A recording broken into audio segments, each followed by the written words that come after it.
That's right. Good evening, everybody. It's your man PStock, and iHipHopTV one-on-one is back for season 3. It's going big, man. Backed by popular demand. It's great. I hope everybody weathered the pandemic, the storm, everything, the holiday, coming into the new season. And we have a great show as usual. Big shout out to Aladdin 19 in the house. Big shout out to Dark Diva, Mad Money Militia, back in the stride again. Here we go. But tonight, without further ado, just like, the past, what we do, we bring talented, informative people to the screen in front of you so you can hear their story, hear their plans, hear their paths, see what's going on, see what's happening, see how you fit in and where can you fit in with what's going on in the trends and the culture, popular culture, and everything that's going on with the guests that we bring aboard. And tonight is tonight's guest is historic. If you know anything, you want to talk about fashion, you want to talk about music, you want to talk about popular culture. In fact, NYC, if you want to talk about clothing and building your own and branding and building your own brand, and taking it to the next level, generating over $5 billion worldwide in sales and merchandise movement. That's what we're talking about. Coming back, starting out in the 90s. And I love this story because his brothers from the hood, and they pull together and they make it happen and they lift themselves up and they still do it. They lift in the community every day, putting good product out there, bringing people in line, all still in tune, relevant today with popular culture. It's huge. So tonight this is going to be a show that you definitely want to tune in. Make sure everything's quiet, and listen up, because tonight we have Mr. Keith Perrin on board. He's one of the co-founders and the originators of the FUBU line right here. Here he is right here, Mr. Keith Perrin on here. Welcome to One-on-One. What I mean? It's a pleasure. It's a pleasure. And like I was saying, your history and the story, for people that don't know, I recognize I back in the 90s, I was working in radio in Philadelphia. I was dabbing in the music business in New York with Loud Records back when I was in the day, and then Rough Riders later, and a few others, So FUBU is a staple, and to have that brand, I'm talking about. You talk about people tuning in and Funk Flex dropping bombs. That Funk Flex was a FUBU. He was pushing. He was there. He was y'all guy back in the day, coming up at bombs. It's still today. FUBU is still relevant today. So I mean that's the beautiful thing about it, coming from the brothers. But let's tap back into it. Give us a little bit. Give the audience a little bit about that past coming up. In the beginning, and then the evolution of FUBU today. Well, I mean, the story's been told 1,000 times, 1,000,000 times more. But Daymond had an idea for a brand. Actually, it wasn't even a brand at that time, but it was a hat that he wanted to make. This tie top hat. It was real popular at the time. I'm not a real, I'm not a tie top hat wearing cat, so it wasn't really my thing. Right. But I saw him, working on it and trying to do what he needed to do with it to get it off the ground. And, being around him every day, we were good friends, went to school together and all that stuff. So, I jumped in and along with Jay and Carl to help, try to build it up and help him out, get over the hump. And I remember Jay is more of the fashionable guy at the time. Like, we all like to dress and be in the trends and all of that stuff, but he was more into like thinking clothing brand and owning the clothing store and all of that. That wasn't really my goal. I was into property management at the time. So I was a property manager, responsible for 200 units in Harlem. So that was my passion at the time, was working in the housing field. But with these guys coming home every day, being around them every day, we all just kind of just jumped into this clothing brand. And I remember Jay coming home from service, and he was like, we can really make this a real brand. Like this can be something you know, that's jeans, coats, and all, because we were just thinking like hats and maybe t-shirts and whatnot. We wasn't really thinking like that. So when he came home, The popular items, yeah, the the popular items that items. So everybody was going. Yeah. and they also the cheapest items to make. You know what I'm saying? So if you want to get Right, your right. marketing 101, if you want to get your brand out there, hats and t-shirts are the cheapest thing to make Cheapest. to get your name out there without you killing your pockets. But so we did it for a couple of years, try to help get it off the ground, put it in a bunch of videos. And even though we had, friends like Hype Williams and Ralph McDaniels back then at the time when we was placing these videos, placing these the clothing in the videos, it wasn't until I think it was Fredro Starr. He was doing New York Undercover, and he wound up coming to the house, grabbing some shirts, and he went out and said, "You know what? I'm gonna shoot this on a show." He shot on New York Undercover. He wound up getting killed in the shirt, but it was like for us, it was like a 30-second commercial, So, and we had never been That's on, huge. yeah, we never been on mainstream TV as far as a TV show. Yeah, we did videos and we saw things in videos and whatnot in clubs, and like Ralph, you run around the clubs and you see the FUBU shirt here or whatever in the crowd, but never on mainstream TV. So when that happened, we were searching around for a deal at the time, and we got a call back from one of the guys from Samsung, actually, one of the guys that was running Samsung at the time, and he was like, "You guys are still out there doing your thing. Why don't y'all come back in for a follow-up meeting?" And then we did that. And at the time, actually, Daymond was the only one that did it because we were like street dudes at the time. Nah, I mean, we was, nah, I'm saying, it was all that going on back then. So, but he didn't want to, mess up the deal, so he just went down there himself and made things happen. And when he came back, things just started to turn around. And from there, we moved from the house.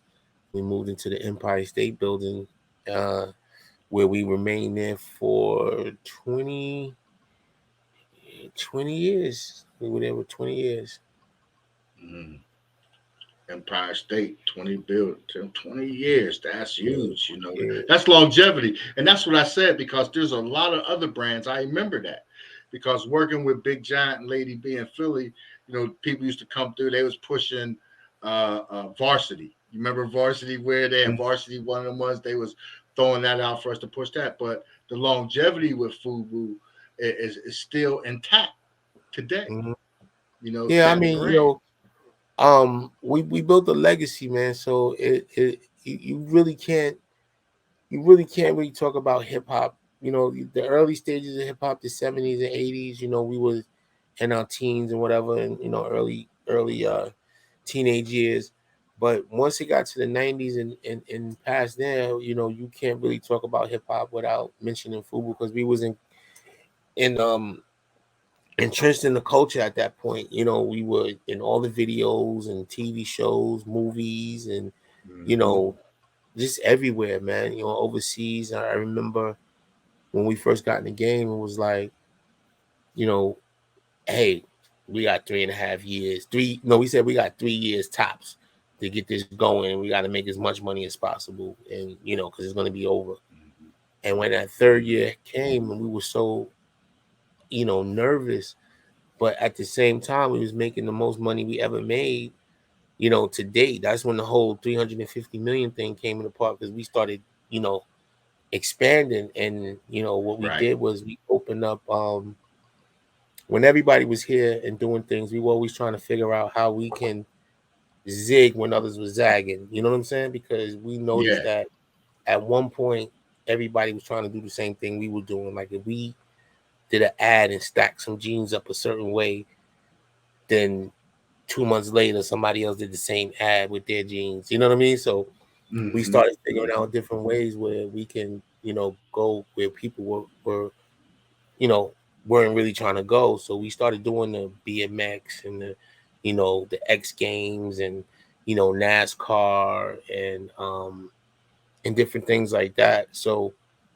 um and then from there we built over 200 freestanding stores overseas. So we had places like South Africa, Turkey, Milan, um, Saudi Arabia, Germany, Korea, Huge. Japan. Global. Like, I remember That's going to global. Japan. I think I went to Japan in like 98, 99, and Mhm. walking down the block, seeing a whole FUBU store and like 200 people Mhm. outside the FUBU store waiting for the event. I'm like, it's just Yeah, crazy. So it's been a ride, man, and to be in this game. This is our 30th anniversary year, so to be in this game that's 30 years, huge. you know, That's is huge. I mean, that's big, and I love it. And I hope y'all do 30 more, hands down. Because that's what I want to see. That's the positive projection of us black men, us brothers making it, pulling each other up, and I want to see it because that's a great model. So your legacy, so other people coming behind can see your legacy and strive for the same thing to see right. that y'all came out and y'all did it. And man, Hmm. y'all get all the flowers in the world for that, man, because Yeah, I you know appreciate that.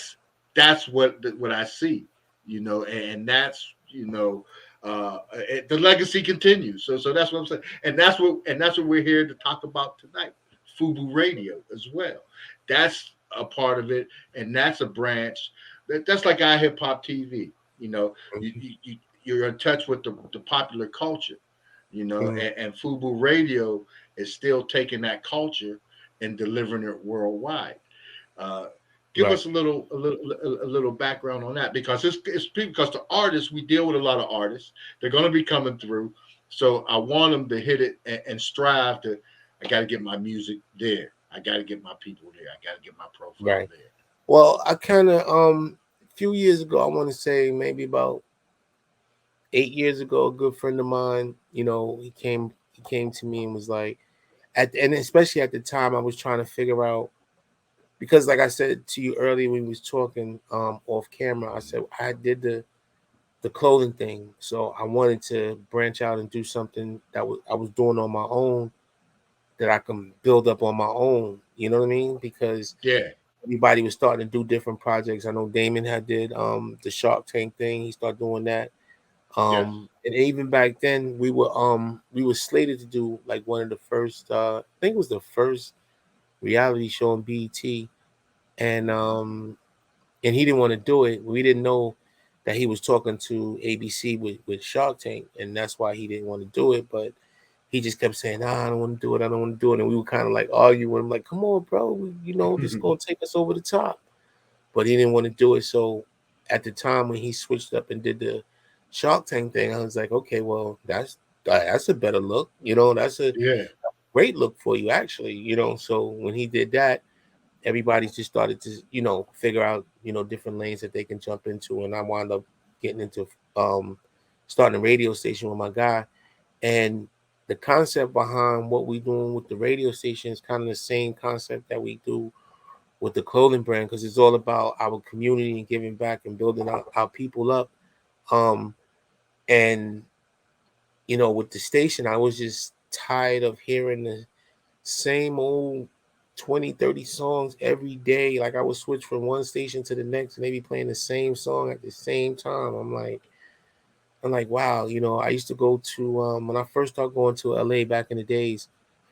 I'm not sure the radio station, but they used to play everything. They used to play hip hop, they used to play R&B, they would play East Coast, Yeah. West Coast, South music. Like, they would play all the music, and I used to be like, man, this station is really rocking. They play everything. So I always had that in my mind that, especially when radio started to become basically a system of, okay, these are the playlists that everybody plays. I Right. felt, you know, there's a lot of music from the 90s that was really hard and was hitting hard. Like, And this even back in the 80s, you might want to hear, you know, I need a roundaway girl. You know what I mean? Like you just Yeah, might want to hear yeah. that. And and for radio to play the same 20 songs, 30 songs all the time, it was just That frustrating. So then I rotation. went out and I bought satellite radio. So I started satellite radio in all my cars because I never wanted to hear all of this stuff. So anyway, make a long story short, um, we just provide, you know, a platform where we can empower, encourage, uplift, you know, our people and show them, hey, you know, you don't know how to get grants. Hey, this is how you go get grants for this. Or you don't Mm-hmm. know, you know, even when the PPP was out, we was like, okay, this is how you go get your, you know, your PPP, and this is the requirements, and you know, it's just educating people and giving them that platform where they can go to get information from Right. and good music. You know what I mean? So we Yeah. keep Teaching music. them how to hunt and fish, Yeah, and that's the path you're doing. Not giving it to them, showing them how to do it. yeah, you And, know. and, and, So and that's huge. yeah, and then you know, and we it took us, like I told you earlier, it took us a while to get over the hump. You know, it was sometimes where I wanted to quit, but I had, and I don't want to say like I started something I wanted to quit. It's about knowing when you are either gonna get over this hump or you're gonna jump off this ship and do something else because this isn't working. And I never felt that it wasn't working. It was just taking a long time to get to where I wanted it to go.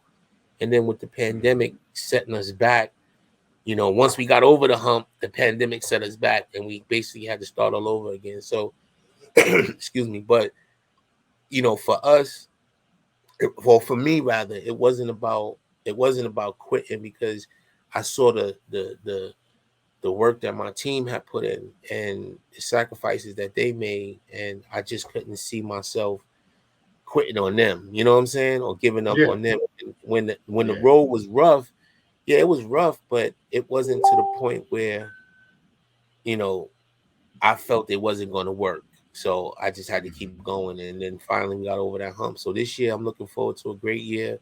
You know, we're doing big things. We have a new deal in place that we just locked in. So 2023 is gonna be epic for us, and I'm looking forward to it. Yeah, that's huge. And you got a great lineup of shows on Oh there yeah, for those of you out there, you people, you just want to get out there. I mean, it's multiple. It's about 15. What is it, about 15 yeah. It's shows, and about then the music as well. yeah. It's It's about about 15 shows. yeah. No, it's just about. I want to say it's about 8, 9 shows. We have about 8, 9 shows. 8, 9 shows. Um, Okay. yeah, we got about 8, 9 shows, and it ranges from everything from podcasts to um uh Chris Childs is more of a journalist. Shay McCrae is really like an entertainment. She's really on the entertainment side. Very Hmm. bubbly personalities as well as Chris Childs. Very smart women. We have who else we have? We have Brandon McGee. You know, a guy who does the political side for us. So he handles the political side and whatnot. He's a representative out of Connecticut. Um, and then we have Kay Fox, who comes on, you know, every Saturday, contributes her stuff every Saturday. She's a big name in radio. You know, she's been doing um radio in Miami for years now, maybe about 20 something years. Um, Hmm. so she's on board. And who else we got? We got Kiss Radio Show out of Atlanta. You know, they do a great job down there. Then I have one of my DJs who has a show called The Power Connect, because as I built the station and me and my partner built the station and put it together, it was certain shows that we wanted to touch. It was like we were playing all this old school hip hop and R&B, and I was like, Right. yeah, that's cool, but you know, a lot of these kids, how do we get to the kids? You know what I'm saying? Like these kids are now using music as one of their platforms to get out the hood or to further their life or whatever the case may be. How do we Yeah. connect with them? So we started a show called the Power Connect for new artists and new music.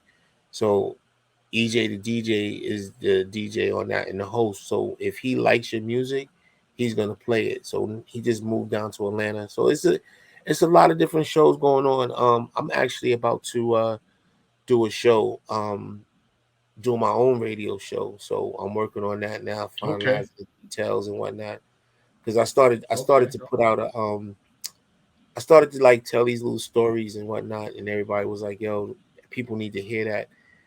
But I don't want to jump on the radio and just tell stories about what I used to go through and what I used to do. So I'm gonna figure out a Right. way how to deliver it. But I'll Hmm. probably be dropping that the second quarter.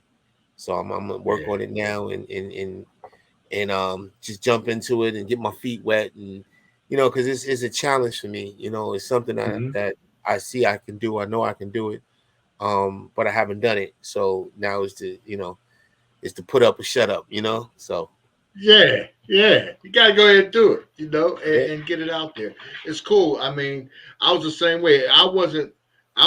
Myself, trained as a technical behind the scenes, writer, whatever guy, and like you said, the pandemic and stuff started to happen, and I couldn't get people. I was looking for people, in that lane that give them that shot to come on and host the show. I'll engineer it for you. We'll write it. I'll produce it with you. Couldn't get nobody to do it. Nobody would took it. So you can do whatever podcast you want.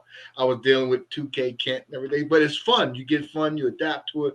I love meeting people. I love meeting people like you and brothers that are doing it, that have done it, that have a footprint in industries and that is showing and providing lanes and information and instruction, like you said, to move forward in this thing.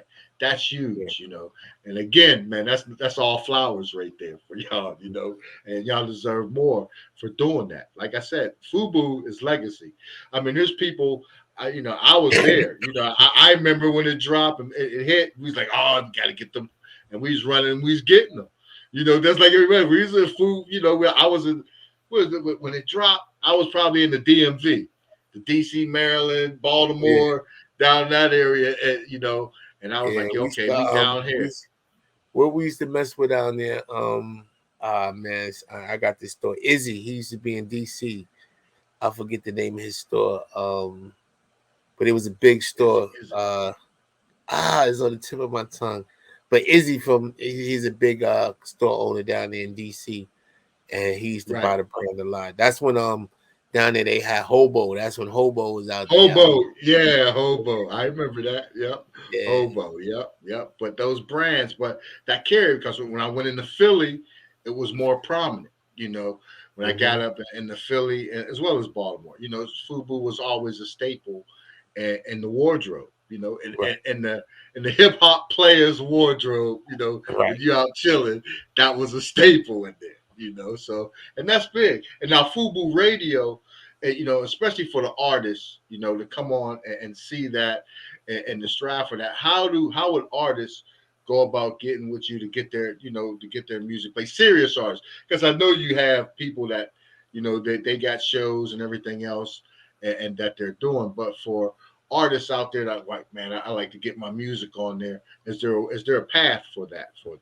Yeah, I mean they just reach out to EJ the DJ. Um, and it's EJ the DJ at so The EJTHEDJ. DJ, You know what I'm saying? yeah, So EJ the EJ, DJ. yeah, Yeah, hit so him. he's on Instagram. You can always DM us and on FUBU Radio, and we'll point you in the right direction. It's actually official FUBU Radio on Instagram. I Mhm. had a situation years ago with a friend that said that he wanted to help me out, and he didn't jack my name on Instagram, so I had to change it to official FUBU Radio. And it's little Yeah, things like that, like people who you think is riding for you, sometimes just they're not really riding for you. You guys get yeah. over that hump though. Yeah. Let them know, bro. Let them know that that No, that it's it's is it's, it's real out that's there. It's real. like you try to help people out and try to put them in a position, and sometimes they can't see what you see, you know, and it's no fault to them because I wish everybody the best. I never hate on nobody. There are plenty of times where we had salespeople who was working for us, and I Mm-hmm. know we was paying them 150, 125, $150,000 a year to be Right. a graphic designer, and or a salesperson or whatever, and people would come in and offer them 250, and and they looking at me like, I really love you guys, but if you can match it, and it's like, listen, you know, we got hundreds of people working for us. You know what I'm saying? Yeah. So Yeah. it's a different situation with us. Not that we wouldn't want to do it for you, but right now it's not in the budget and it's not budgeted for. So we're not gonna just if you want to go there, go get your money. And they would go Yeah. work there, and then 6 months later be like, hey, do I gotta can I come back? And we like, you want to come back? Like, what do you mean you want to come back? And they be like, listen, the money's good, but the relationships and the family is not the same as it is with you guys. So, even though I'm not making as much, I was way more comfortable with you guys, and they would come back, and we would take them back, and some didn't come back, but I never really hold anything against anybody who can't see what you see. Um, Mm-hmm. it's not there. Is They're not in a position to see what you see. You can only lead a horse to water. You can't make them drink. So if you show them what you Mm-hmm. think you can achieve, or what they can achieve, and they don't see that for themselves, or they want to go another route, then you go your route and you do your thing. And I wish you the best. Like, because at the end of the day, I'm really into everybody winning. We can win Yeah. together, cool. But if we can't win together, you went on your own, I went on my own, and maybe we'll come full circle and come back around. Come back around. Yeah. Yeah. That's real talk right there with that statement. So now in the business, the way things are, the '90s. It had the better music. '90s and 2000, the music was pumping back then. It was kicking. You say, don't say that. Yeah, yeah. Yeah, I'm telling you, But because you know what it is everybody got their time, man. Like, yeah, you know, us, the good thing, I joke around. I say I'm a senior citizen. I know I don't look like a senior citizen, but once I got up to, I'm 52 now, so I'm going on hmm 53. So hmm I look at it like I had the best time of all the eras, because even though I was born in '70, my yeah, mom's and them was, they was '60s all the way out. So they was bringing hmm that into the '70s. So I felt, the '60s, the '70s, the '80s, the '90s, the 2000s, you know what I'm 2000, saying? The yeah, 2010.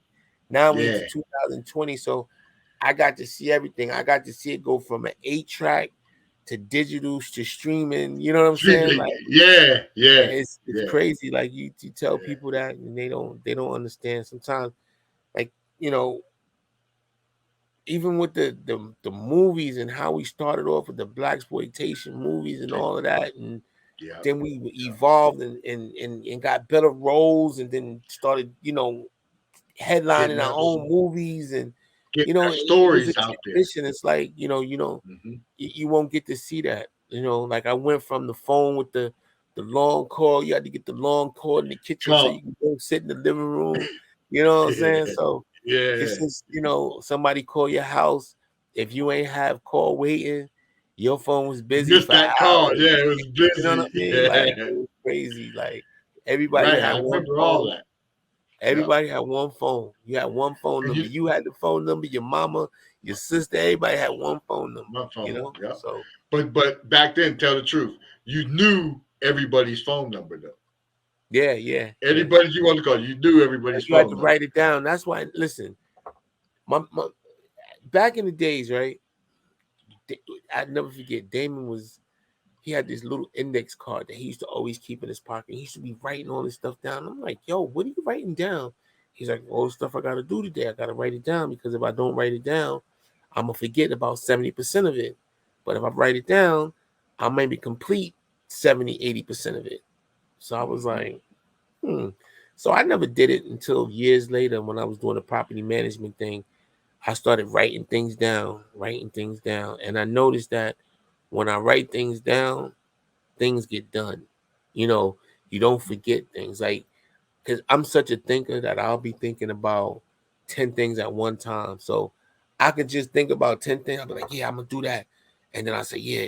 And then I'll 10 minutes later, I'm thinking about 10 more things. And then I'm Thanks. like, man, Yeah. what was one of the, and then I forget, so I Yeah. always try to write it down. And I think and one thing about being productive and being, on point is write things down. You got to write them down, you know, even if you do it in your phone, you know what I'm saying? Because people be like, oh, I don't want to Hmm. carry around a piece of paper and pen. I don't care. Put it in your notes in your phone. Just write it down. Everything you got to do, Everything. write it Everything. down. Hmm. So that's one thing to being really successful is completing your goals and writing them down so that you remember your goals and you can complete a Goals. higher Yeah. percentage of your goals by writing them down. So that's big. Yeah, that's big. That's great advice. I guess with the new culture, the youngins, they got the phones and the notepads and the notes. Hmm. That's what you do today, if that's what you got to do. Or like me, same thing. I write and everything too. So I got the voice recorders. I'm recording everything digitally. Let me, oh Same yeah, thing. do Yep. that.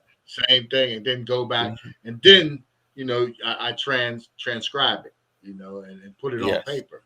Hmm. So that's a great news. So one thing that's important too, because from starting there and with the business and everything, and then to today, how do you like the changes in the technology, and how is that is it making doing business a lot more easier for you, or able to, the global market, everything is shrunk down. It's borderless now with these internet with the internet and everything else age. Do that technology fit, the direction with FUBU Radio and everything that you're going? Well, what's Oh yeah, next yeah, for you on yeah. that technology? Actually, with this deal that I just worked out, we're about to announce it shortly. Do a press release and all that stuff. So I'll let that come out. But the company is built on technology.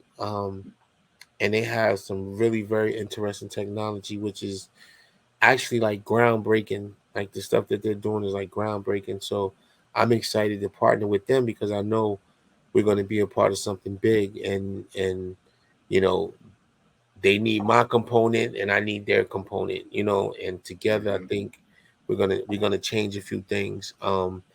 Uh so but as you said, as far as technology, I mean, to me is changing for the better because you're able to do a lot of things, on the go with this thing here. I call Just this, thinking. people call it a phone, I'm calling it a computer. Computer. You know what I'm Hmm. saying? It's a talking computer because you could just literally handle all your business right on your phone. Hmm. Especially if you have the right apps or the right things on your phone to do a lot of the things you need to do. Hmm. Um, that wasn't available back then when we were coming up. When we were out, we didn't have any social media, we didn't have any free advertising, we didn't have any way to touch people, Hmm. tens of millions of people at one time. We didn't have that. We had to Hmm. actually get up, get the money together, travel, go to the event, be at the event, be able to pay for the event. You know what I'm saying? Be able to move Hmm. around at the event. So, we had to Hmm. pick and choose which events we wanted to go to because, we weren't making a lot of money in the beginning. So, um, there were things like the Black Expo. Like we did the Black Expo. Yeah. Uh, and the Black Expo, we used to, gather our money up and be five in the room. You know what I'm saying? Like, Yeah. No you know, doubt. Yeah. before we got the bread, it was like Yeah. five in the room. So when Hmm. we got there, it was like, we're gonna do this, we're gonna sacrifice, we're gonna make it happen to get this stuff going. And before we knew it, the Black Expo wound up being our our flower pot. Right. Like we put so many seeds into the Seeds. pot that we didn't know what was gonna happen. We just felt like we need to go and make as much money as we can and sell all these clothes. and we were selling out the clothes. Like if it was 4 days, by the second day we were sold out what we Sold had. out. Wow. So Daymond had to go home, spend, a good 8 to 10 hours overnight figuring out what we're gonna do, and then come back Shit. the next day, the last day, with 500 more shirts just so we can get them off. So Yeah. Yeah. but in doing that, when we got our deal, in the beginning, the deal was you have to make $5 million in 3 years, or you keep your name, or you pay back the money, right? So Mm-hmm. we're like, okay, cool. So we wound up making $5 million that first season, that we came out, Yeah. and they were like, "Whoa, shit," this is, and wound up making 20 million the next season. So with the span of 6 or 7, 8 months, we didn't already made $25 million. Mm-hmm. You know what I'm saying? Mm-hmm. And that was just because people couldn't find it anywhere. You know what I'm saying? So they couldn't find it anywhere. So when we finally got the deal and put it in all the stores, all that work we did with the Black Expo paid off. Yeah. Yet we didn't know, until we started seeing the people like, yo, I used to come here at the Black Expo. I just bought, you see what I got? It was, then you start to see the people come back around you again at different events and whatnot. So, you know, sometimes, you have to start somewhere, and people don't get that. Like even now, I'll consult with people and I'm like, you're like, yo, I made $200,000 this year. Mm-hmm. And I'm like, oh, that's good money. Yeah. That's good money. I said, you ain't really got no overhead. That's some pretty good money. I said, okay, your goal now is to make 400,000 the next year. Mm-hmm. Everybody want to go from 200,000 to a million and 10 million. Mm-mm. It just Double doesn't up. work like that. It don't work like Mm-mm. that. Like you gotta crawl before you walk. And Mm-hmm. nowadays the system is different. It's not built the way it was when I was doing it. You know what I'm saying? Like, Mm-hmm. deals that we got was, okay, you have an idea, you work at it, you get it popping a little bit, and people start talking about it, and then somebody give you a whole bunch of money, and then you either in debt or you make it work. And Mm-hmm. you know what I'm saying? Yep. But nowadays, people don't want to invest in that. You have to be doing 10 million. Everything.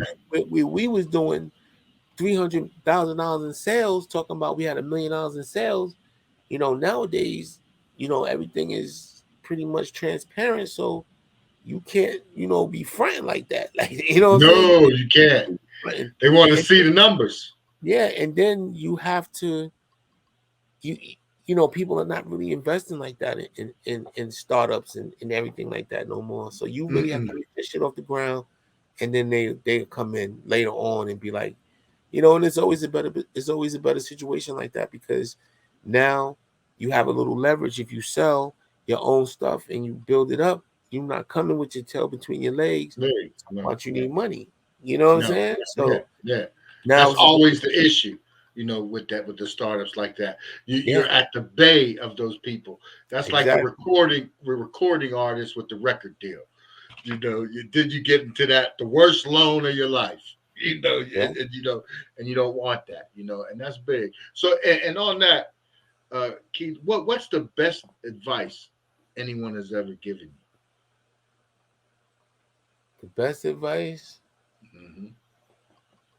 Mm-hmm. um, the best advice I ever got. Let me see. Um, Save your money. Mm-hmm. Use other people's money. Mm-hmm. Um, and the reason I say that is because a lot of times you don't really understand how important it is to save your money. It's always easy to get a lot of money. Oh, I tell you, the best advice is, if I'm going to spend $100,000, if I'm going to spend $10,000 a month, I got to be making $30,000 to $40,000 a month. I got to be making 3 times the amount of money I'm spending. Mm-hmm. You know what I'm saying? I got to Mm-hmm. be, because before it was like when I was coming up, I didn't really have no financial literacy. Sometimes you have people around you who don't want to teach you that, who don't want to, give you that advice because either they're trying to learn it or they're trying to have one up on you or you know what I'm saying, or whatever Yeah. the case may be. But sometimes they don't want to share that information with you. Mm-hmm. And when they do share it with you is really important because you know you make $10,000 a month and then you say to yourself, oh, my bills is $8,500 a month, Mm-hmm. and you basically spending 85% of your money every Money. month that you have, and there's no way you can ever come up and save because you're spending all your money. So it's better for you to save your money than to really spend your money. But when you're talking to kids who come from the hood and Yeah. they see all this now. Today's world is even worse because it's all about designer, and you got to have this, you got to have that. When I was Right. coming up, it was about the jewelry and the cars, and it wasn't Mm-hmm. really about having on the $10,000 sweatsuit and all that stuff that you could wear once and can't really wear it too many times and all that stuff. It wasn't Yeah. really about that when we was coming up, but you Mm-hmm. know, um, I learned early on that I didn't need a lot of stuff. Like Mm-hmm. I was driving Benz. My Benz was like 100 some thousand, but it wasn't 500,000 Maybach. It wasn't a $2 million Bugatti. You know what I'm saying? It wasn't Yeah. wasn't Yeah. that, and it worked for me. And then the older I got, the more I realized that You cars are didn't just need that. material, material things. I sat there. I had a conversation one time with Matthew Knowles in Vegas, Mm-hmm. and me and this brother, man, we talked for about a good 3 hours. And at first, I was intimidated because he was Beyonce's father, even though I was who I was at the time. He was coming at me with some real deep rhetoric, right? So Mm-hmm.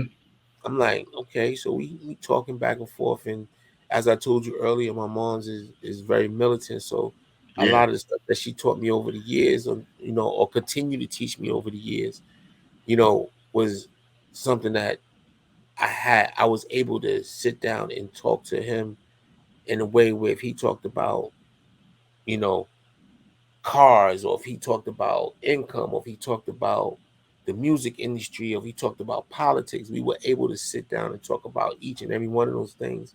And Right. one of the things he told me early, and this was around, I want to say 2000, 2001, whenever Jay-Z and Beyonce started talking. Talking. Right. Yeah, Okay. when Yeah. they Early started dating, because 2000s. Yeah.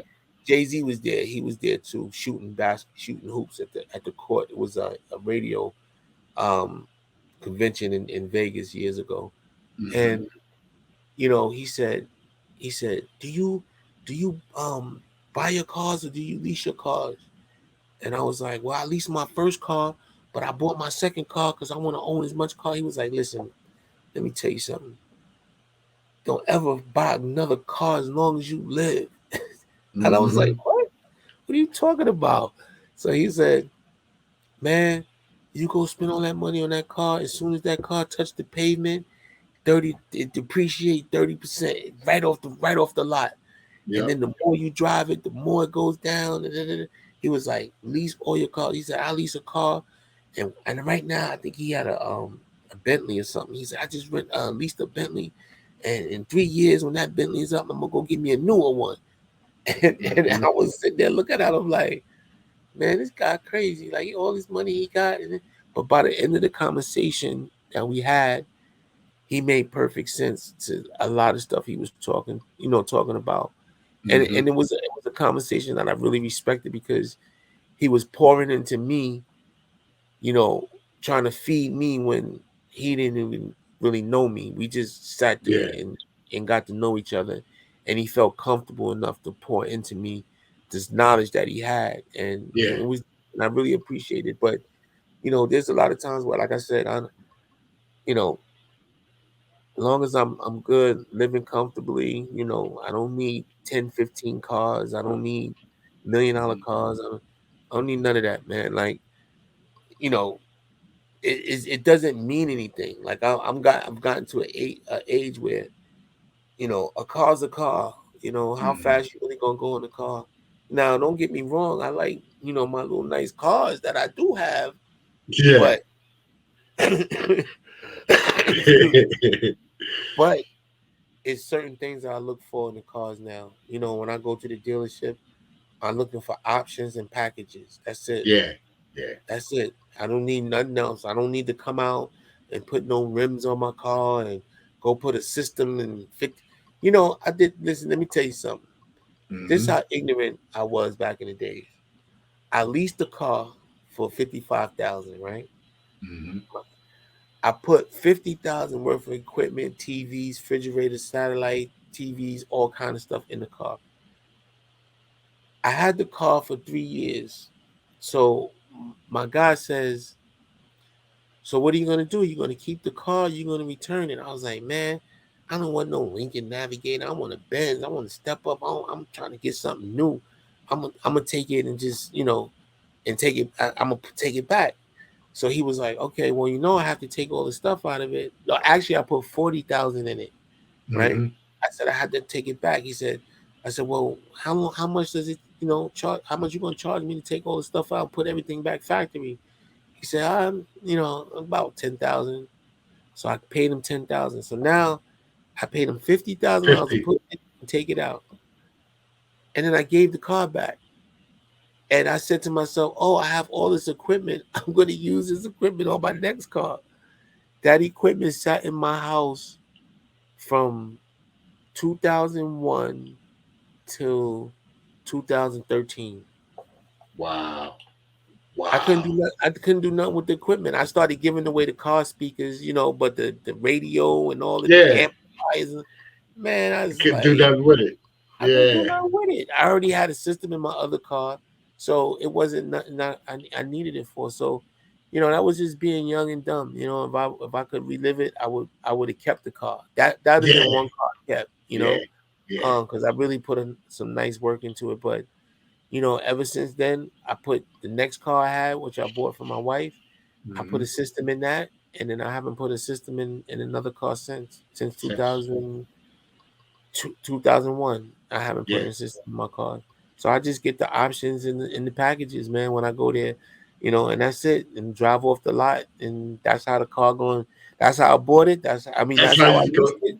That's how it's going to stay. Going back. Yeah, yeah, I feel that that's the good move. So, and on the flip side of that, on that note, what's the best advice would you give a young entrepreneur coming out here today? You know, what would that advice be?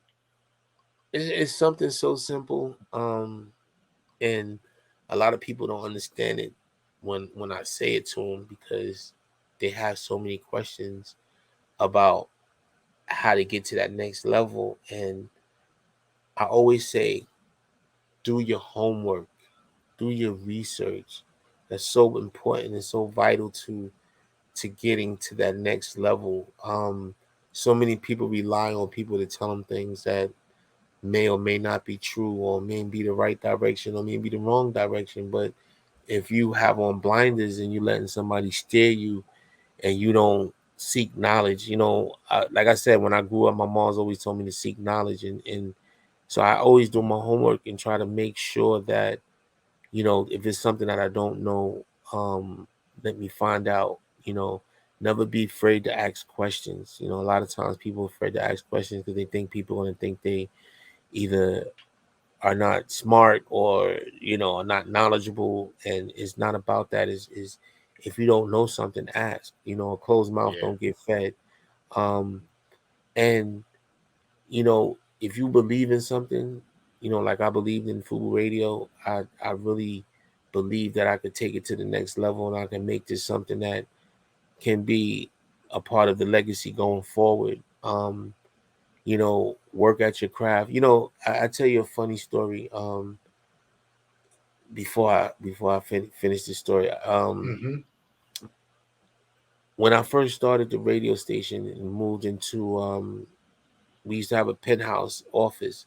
So we moved up to the second level of the penthouse, and I used to tell people, a lot of my friends who were photographers, I said, listen, I need help. I need you guys to come shoot this. And they'd be like, okay, well, what's the budget? I said, we can work something out, or, whatever, we'll figure it out. I said, Mm-hmm. or you can be a part of whatever I'm doing, and, we'll work something in for you. And they would always be like, all right, cool, cool, cool. And then they would come once, maybe twice, and then they would call, yo, I'm not gonna be able to make it today, that and other. And then the next day they supposed to come in, yo, something came up, my kid is sick, whatever the case may be. And I used to be like, okay, no Mm-hmm. problem. And then the third time they supposed to come, they don't even call. You know what I mean? So I'm Yeah. like, so I knew how important it was for us to grab the content for the station as we were building the station. And I like me, I'm the CEO, but I could also be the janitor. You know what I'm saying? I could Mm-hmm. also be the bartender. Many hats. I Many could be the hats. light man. I could be the engineer. I could be, whatever I need. I could be the host. Whatever I need to be, man. That's what I'm gonna be. And a lot of Mm-hmm. times people don't, they get to a point where they value these titles over everything. You know what I'm saying? Oh, I'm the Yeah. CEO. I don't have to do this. I don't have to do that. I don't have to pick up this box. I don't have to grab that box and take it to FedEx, or I don't have to, you know, at the end of the day, you got to do what you got to do to get to that next level. And a lot of people, it gets lost on a lot of people because, of these titles. They think because they're a certain title, they don't, and my team, they used to see me like, I used to work the cameras. I used to have this camera over here and this cam. So I'm going back and Yeah. forth to each camera to make sure they didn't cut off, because it was a problem that I didn't understand. I didn't have the right card in the camera that would Oh, make memory. make it stay on. Like it would cut off after 30 minutes. So you would Mm-hmm. see me constantly going over there. This camera cut off. I'm turning it on. Then I got the lights on, but I got the lights running on battery, so I can move them around where I want them to move. And then realizing that these batteries only last an hour, and then now I got another uh uh show coming in after this show. Now I ain't got no lights for this show because like it was crazy, was figuring it out, but I would Mm-hmm. figure it out. So I would be running the lights, I would be running the cameras, and then my engineer would call me and be like, "Yo, I missed the train. Come in. I'm gonna drive in, but I'm gonna be there like 45 minutes late. Okay, cool. That doesn't stop the show. The guest is Mm-hmm. here, the host is here. Now I'm the engineer, the light man, and the cameraman Man. all in one day. You know what I'm saying? Mm-hmm. And Yeah. never complaining about it because I needed to capture that for my for me, and for the team, Yeah. and wind up capturing about 4 terabytes worth of content, Yeah. over a good almost a good year and a half, 2 year time span. So, but Mm-hmm. if I would have sat there and been like, I'm the CEO, I don't got to do this, I don't need to do that, I'm gonna hire somebody to do this, I'm hiring. Sometimes it's better off doing it yourself, Yeah. um, Yeah. and not letting Yep. a I'm with you. circumstance like that hinder you from getting what you need to further your business. You know what I'm saying? Or to have that content that people would love to see. Like I've never even I put the content out on Instagram stories, but Yeah. I've never put the content out. So we still got a lot of stuff that we're gonna drop for you guys to So, show you how basically how we built the brand. So yeah. so I'm Yeah. happy that I was able to do that and capture that moment. Yeah, that's huge. Sound like what I do. Same thing. Got to wear every hat in this thing, and you have to, to get that level of perfection that you want, that you're satisfied with, that you want to put out there to represent your product. Right. I think that's important, and always show that growth and that movement forward. Hmm. And that's great. And that's great advice. To come down. So man, that's big. FUBU. Keith Perrin here, man. That's wonderful to have you come through our hip hop and shoot it up, Appreciate man. you. And definitely, keep us posted with anything going on over there at FUBU Radio, so we can, show the love, get the people going and make it happen, because we always here and we always making it happen doing what we do. We got so many shows going on right now as well, and we definitely love to have you back if you get a chance. Yeah, man. Reach out whenever y'all need me, man. I'll come back and holler at y'all. Man, that's big. We like to have that. Like to hear that, man. Keith Perrin, FUBU Radio in the house. Thanks for coming through, sir. All right. Appreciate you having me, man.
The baby comes out premature, right? Yeah, and the body isn't fully developed because you exposed the fetus to the light before the creation process was done. Complete, right? Complete, right? Right. And the first pain that baby experience is when it comes out the womb and the light hit the baby eyes for the first time, and his eyes have to adjust to the light for the first time. Light. Yeah. Right.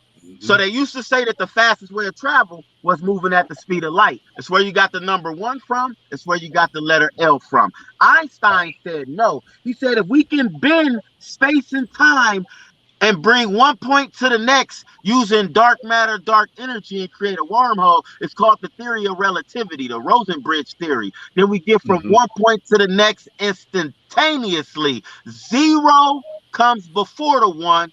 Darkness comes before the light. So when you ask yourself, when you go outside, you look up at the sky on a clear night, and you see all them billions of stars up there, what's behind and around every star? Darkness. So if God is everywhere and omnipresent, the only element in the whole universe that's everywhere at all times is what? Darkness. So if God is 100%, if God is 100% love and peace, what's the only element in the whole universe that has no destructive properties in it at all? Darkness. Darkness.